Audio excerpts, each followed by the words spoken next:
Dongeng sebelum tidur, Istana di Awan. Pernahkah kalian membayangkan bahwa di atas langit biru yang kita lihat setiap hari, ada sebuah istana megah yang tak terlihat oleh mata manusia? Istana yang berdiri di atas awan putih, berkilauan diterpa cahaya mentari, tempat para peri, burung raksasa, dan raja langit tinggal? Malam ini, sebelum tidur, aku akan membawamu terbang dalam sebuah kisah ajaib berjudul Istana di Awan. Sebuah cerita yang akan membuatmu membayangkan betapa luasnya dunia ini, bukan hanya di bumi, tapi juga di langit yang tinggi. Tapi sebelum kita mulai, jangan lupa untuk dukung channel ini dengan like, subscribe, dan nyalakan loncengnya agar kamu tidak ketinggalan dongeng-dongeng ajaib lainnya. Nah, sekarang tarik selimutmu, pejamkan matamu setengah, dan mari kita masuk ke dalam dunia dongeng. Bab 1, Anak Gembala dan Mimpinya. Di sebuah desa kecil yang dikelilingi sawah hijau dan hutan bambu, hiduplah seorang anak bernama Lelana. Ia hanyalah seorang gembala kecil yang setiap hari menggiring kambing ke padang rumput.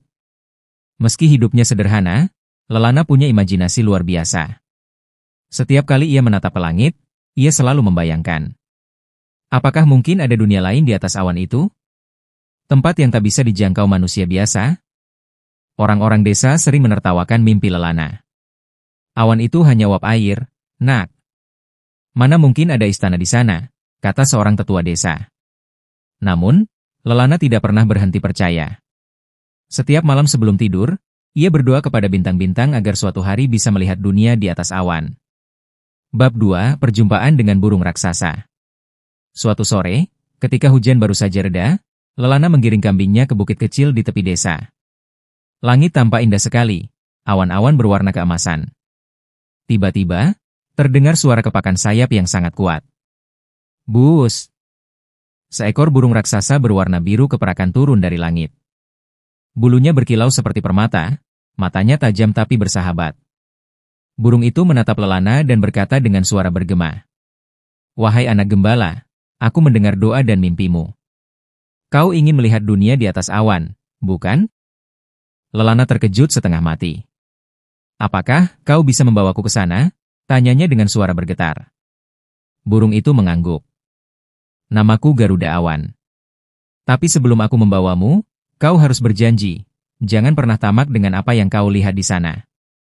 Dunia awan penuh keindahan, tapi juga penuh ujian. Lelana mengangguk penuh keyakinan. Tanpa ragu, ia menaiki punggung Garuda Awan. Bab 3, Perjalanan ke Langit. Dengan sekali kepakan sayap, Garuda Awan membawa Lelana menembus langit. Semakin tinggi mereka terbang, desa dan sawah di bawah terlihat semakin kecil, hingga akhirnya tertutup kabut. Lelana menatap sekeliling dengan takjub. Ia melihat sungai pelangi, gunung awan yang menjulang, dan bintang-bintang yang berkelip lebih dekat dari biasanya. Aku benar-benar terbang ke atas awan, seru Lelana dengan mata berbinar. Garuda hanya tersenyum. Bersiaplah, sebentar lagi kau akan melihat istana yang tak pernah bisa dilihat manusia biasa.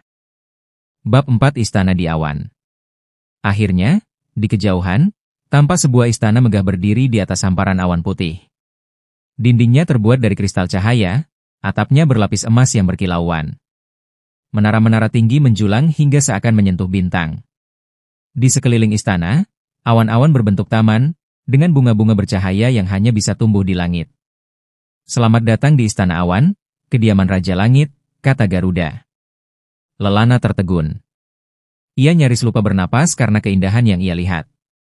Bab 5, Sang Raja Langit. Di dalam istana, Lelana dipertemukan dengan Raja Langit.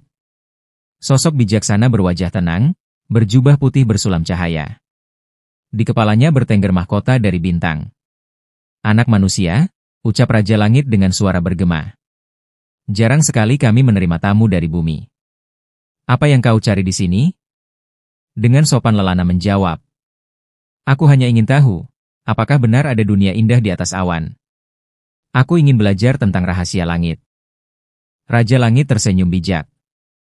Rasa ingin tahu itu baik, tapi kau juga harus belajar tentang tanggung jawab. Tinggallah beberapa waktu di istana ini, maka kau akan memahami arti kehidupan. Bab 6, Ujian Pertama, Taman Bunga Cahaya. Keesokan harinya, Lelana diajak oleh seorang peri bernama Liris berkeliling istana. Mereka sampai di taman bunga bercahaya. Liris berkata, Setiap bunga di sini menyimpan doa manusia di bumi. Jika kau memetik satu bunga, doa itu akan hilang. Lelana menatap takjub. Ia ingin sekali memetik satu bunga untuk dibawa pulang, sebagai bukti pada orang desa. Tapi ia teringat janji pada Garuda Awan. Dengan berat hati, ia menahan diri. Aku tidak akan memetiknya. Biarlah doa-doa itu tetap terjaga. Peri Liris tersenyum puas. Kau telah lulus ujian pertama. Itu menunjukkan bahwa hatimu tulus. Bab 7 Ujian kedua, Cermin Keinginan. Hari berikutnya, Raja Langit membawa Lelana ke sebuah ruang rahasia. Di sana ada sebuah cermin besar yang berkilauan. Ini adalah cermin keinginan, kata Raja Langit. Siapapun yang menatapnya akan melihat keinginan terdalam dalam hatinya. Tapi berhati-hatilah, banyak manusia terjebak oleh bayangan mereka sendiri. Lelana menatap cermin itu, dan ia melihat dirinya memakai pakaian raja, duduk di singgasana emas, dihormati oleh banyak orang. Untuk sesaat ia tergoda. Betapa indahnya jika aku menjadi raja, pikirnya. Namun kemudian ia sadar. Tidak. Aku hanyalah seorang gembala. Tugasku bukan menjadi raja, tapi menjaga diriku agar tidak tamak. Bayangan itu pun menghilang, dan cermin kembali bening. Raja Langit tersenyum bijak. Kau kembali lulus, wahai anak manusia. Bab 8 Ujian ketiga, Menolong Awan yang terluka. Suatu hari, badai besar datang mengguncang istana Awan. Ada seekor naga hitam yang mencoba merusak langit. Awan-awan putih koyak, langit menjadi gelap. Semua penghuni istana ketakutan. Namun Lelana, tanpa pikir panjang, mengambil tali cahaya yang diberikan Liris, lalu berusaha menambal awan-awan yang koyak. Meskipun kecil dan lemah, Lelana berusaha keras membantu. Dengan keberanian dan ketulusan, ia berhasil menyelamatkan sebagian besar taman awan. Melihat itu, naga hitam pun pergi, tidak tahan oleh cahaya keberanian Lelana. Bab 9 Hadiah dari Raja Langit. Setelah melewati semua ujian, Raja Langit memanggil Lelana. Anak manusia, kau telah menunjukkan hati yang murni. Kau layak mendapatkan hadiah. Raja Langit memberikan sebuah kristal awan yang bersinar lembut. Bawalah ini ke bumi. Jika suatu hari kau ragu atau sedih, kristal ini akan mengingatkanmu bahwa dunia luas penuh keajaiban. Garuda Awan kemudian mengantar Lelana pulang. Bab 10 Pulang ke desa. Saat Lelana kembali, orang-orang desa heran melihat cahaya dari kristal awan yang ia bawa. Awalnya mereka tidak percaya, tapi Lelana tidak peduli. Ia tahu, apa yang ia alami benar adanya.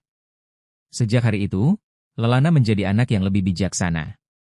Ia tidak lagi hanya bermimpi, tapi juga bekerja keras untuk membangun desanya. Ia mengajarkan orang-orang bahwa mimpi bukan untuk ditertawakan, tapi untuk dijaga dengan hati yang tulus. Dan setiap malam, ketika ia menatap langit, Lelana tersenyum. Karena ia tahu, di atas sana, ada istana di awan yang selalu menantinya. Penutup. Demikianlah kisah dongeng malam ini, Istana di Awan. Kisah tentang mimpi, keberanian, dan ketulusan hati. Ingatlah, adik-adik, mimpi itu seperti awan. Mungkin tampak jauh dan mustahil, tapi jika kita percaya dan menjaga hati kita, mimpi itu bisa menjadi kenyataan. Sampai jumpa di dongeng selanjutnya, dan jangan lupa untuk like, subscribe, dan bagikan cerita ini agar semakin banyak teman yang bisa ikut mendengarkan. Selamat tidur, semoga mimpi kalian indah.